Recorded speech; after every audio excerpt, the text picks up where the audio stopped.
Quarantine. Who else is going crazy? You going crazy? You going crazy?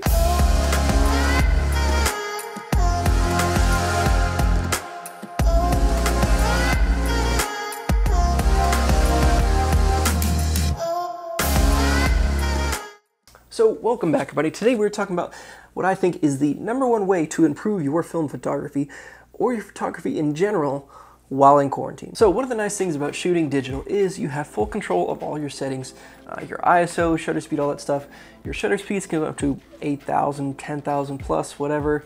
ISO, you can drop it all the way down to 100, you can go all the way up to 3200, 6400, 128,000, whatever. So what that does is allow you to take full advantage of your aperture on lenses, meaning you could shoot at 1.2, 1.4, 1.8 all day as long as you want. And so I actually had someone comment on a video recently basically stating, why do you need to go down to such a low aperture? And he has a point. Photography now, people rely on that way too much. So if you have a good subject, you can kind of forget about the rest. Having such a low aperture allows you to kind of blow out everything else, kind of isolate your subject, and just kind of not worry about all the other factors that go into it. With film, you don't have that luxury, especially if you're using the older cameras.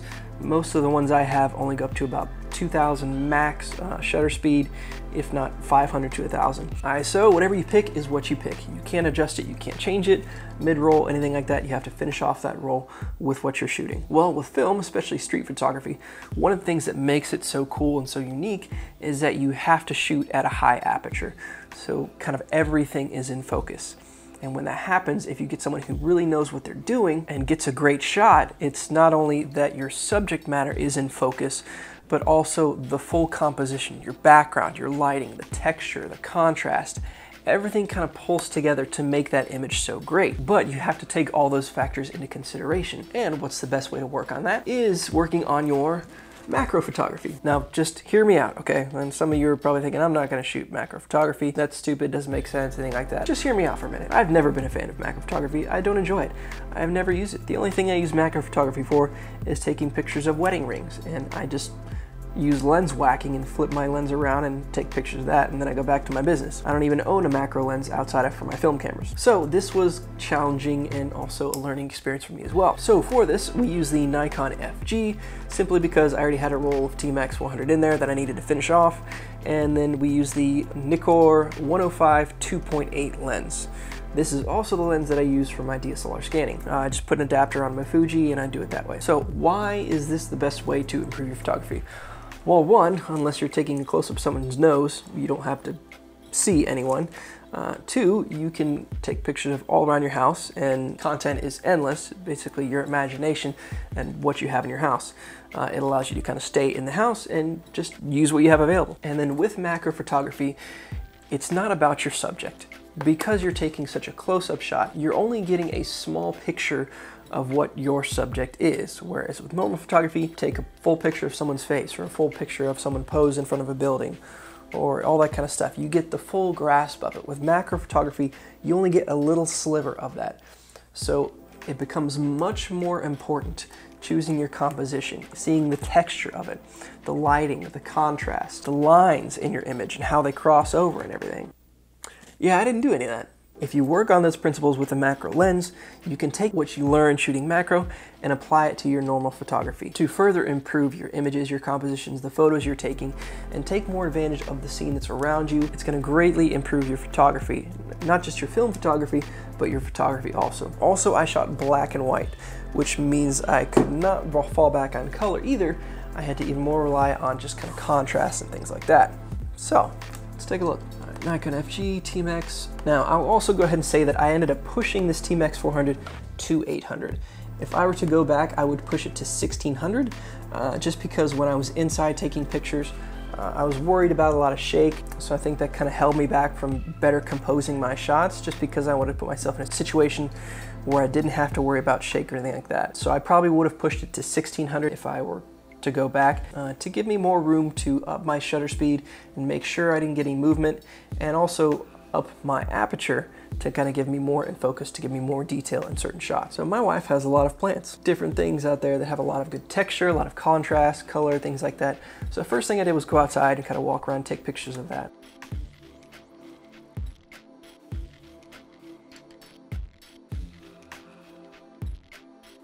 This one I shot from further back, probably 4 feet away, just to kind of see using a macro lens in a different way.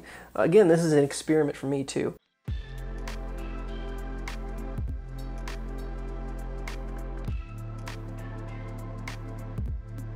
Now this is actually, I think it's a banana tree. It's a massive leaf, like that big. And so I got really tight on one little section, just where the cuts were in it, so it almost looks like a wood texture. So what gave me the idea to do this originally was one of my favorite movies is The Secret Life of Walter Mitty. I think they could have done a better job on it, but nonetheless, it's still a good movie.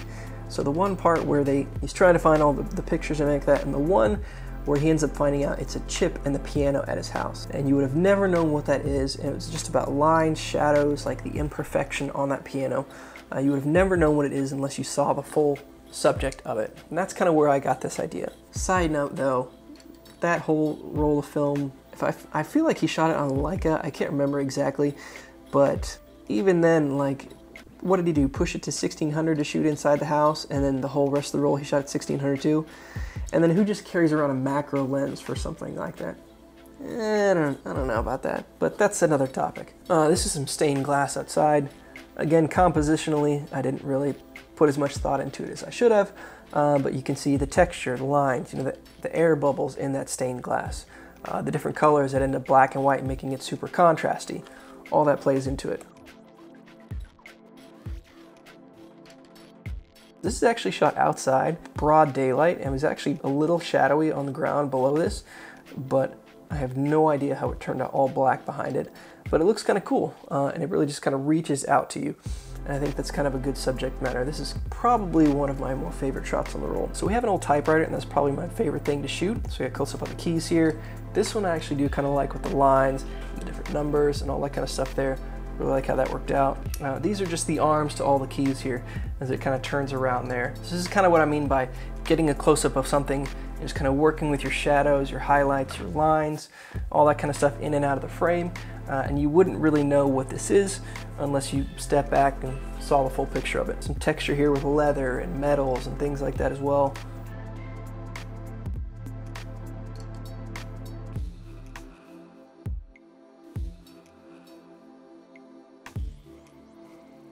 So by limiting yourself here, you're actually improving other aspects of it. And I'm not a huge fan of macro photography. I mean, this isn't really my style. This isn't something I would normally do or really enjoy or put in my portfolio or anything like that. Close up here, a film tab.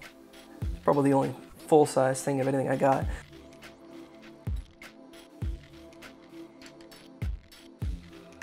The zipper here, really working with texture and lines and just kind of subject matter. Your highlights, shadows, all that kind of stuff.